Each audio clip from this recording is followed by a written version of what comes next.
Amen. Yishvera Avotenu Avraham Yitzchak Yaakov Sarah Rivka Rachel Leah Hu Yivarech et Bachur Habar Mitzvah. Now young Noah, then Maker Yosef Yisrael, may the one who blessed our ancestors, bless this young man who becomes a bar mitzvah today, for he has stood forward in front of this community, and he has accepted Torah upon himself and responsibilities for those mitzvah, and given to him by his parents and his grandparents. May he hold those mitzvot high, and may he be protected from all trouble and distress, from all disease and infirmity. And may he learn to turn every, as his father told him, to turn every stumbling block into a stepping stone in life.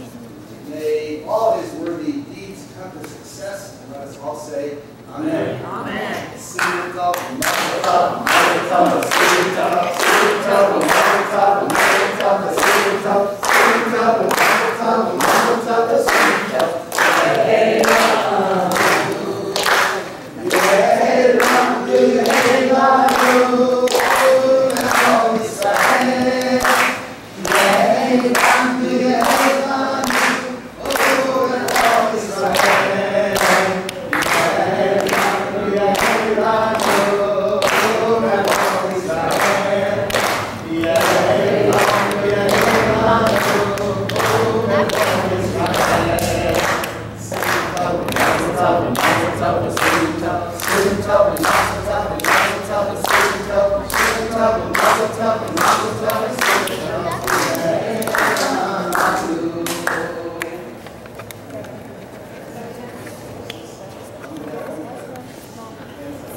Please rise.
I'd like to call upon to open the ark, Sam, Sage, and David. Standing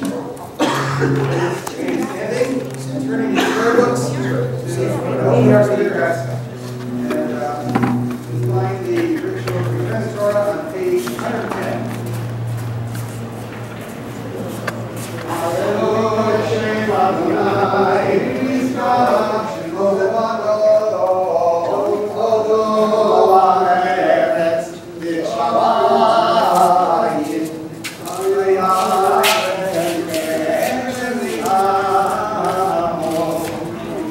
Amen.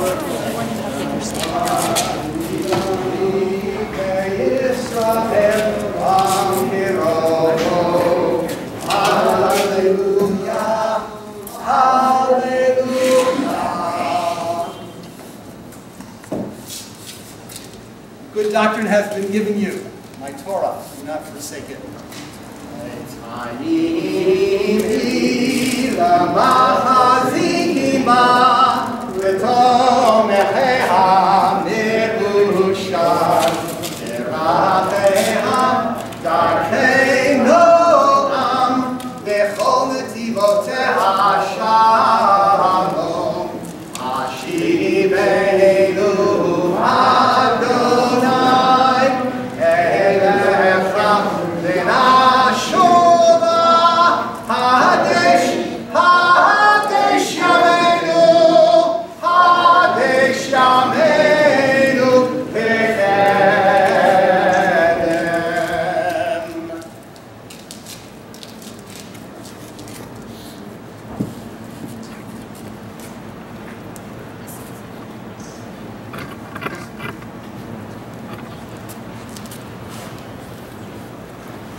As a bar mitzvah, I understand I'm becoming a Jewish adult.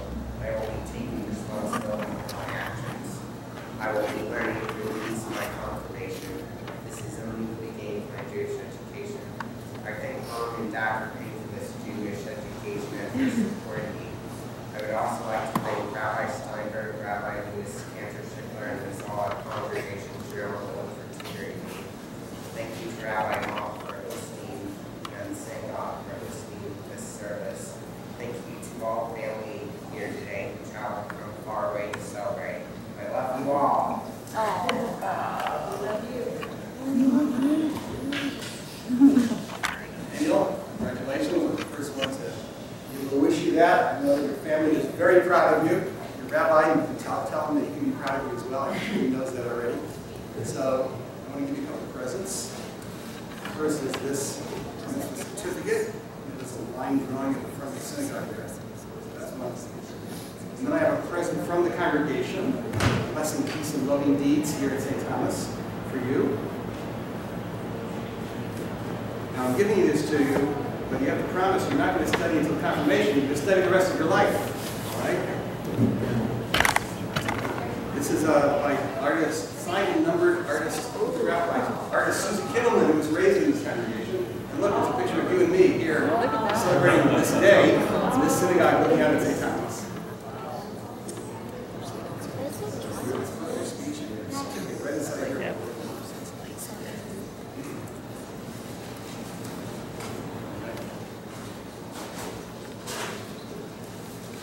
Now, so you talked about, your main message was exactly what we talked about before. What do you do when you're in big trouble? That seemed to work out really well. Thanks for reinforcing my message. Now, this Torah portion is another thing perhaps to think about.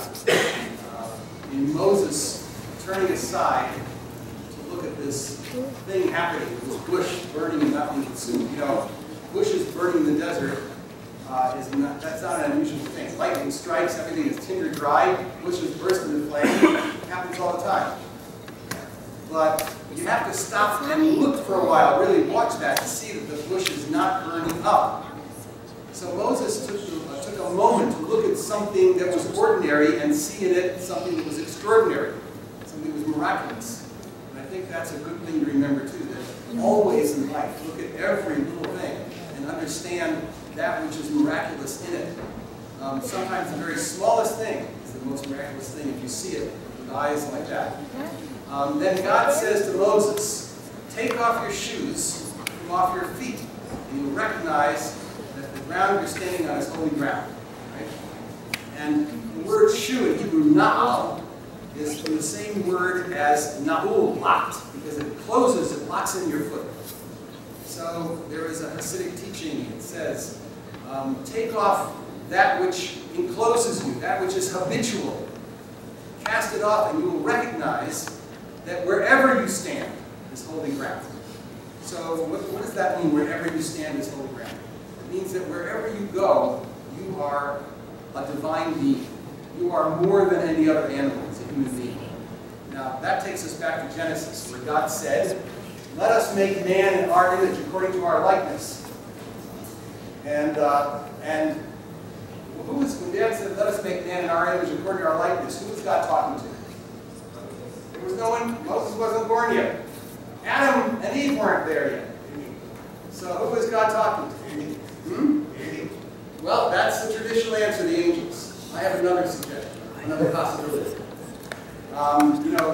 Scientists now tell us that time is not what it seems to be.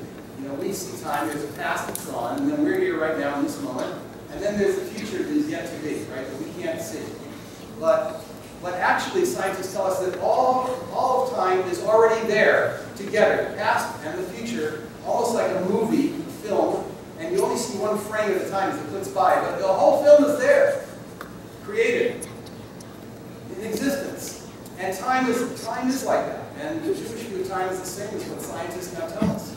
That God created time like God created space, and God can look down in the river of time like an astronaut looks down in a river of water. It starts in the mountains and flows to the sea. And you only see where you are at that little spot along the way in your little boat down the river. You don't see that down the river there are rocks, and there's a shoal, and there's a free channel that will get you through. But God sees that, and God also sees what you're going to choose to do when you get to those rocks. Are you going to smash into them, or are you going to steer clear of them? Now, it's your decision what to do. It's not God's, but God sees all of that. Now, it doesn't mean that we're also told by scientists that there are 1,000 possible, an infinite number of possible universes, and they all exist. So which one are you going to do? I don't know. Maybe God is. So maybe God was talking, when God said, let us make man in our image, according to our likeness, I think God was talking to the potential Daniel Noah. And say, Daniel, what do you think? We're partners in this effort of creating this human being. Do you think we can do a good job together? Can we make this human being more than another animal? Can we make him in God's image, someone who can recognize that wherever he stands is holy ground, and he can turn that which is ordinary into something extraordinary, and see that which is extraordinary in every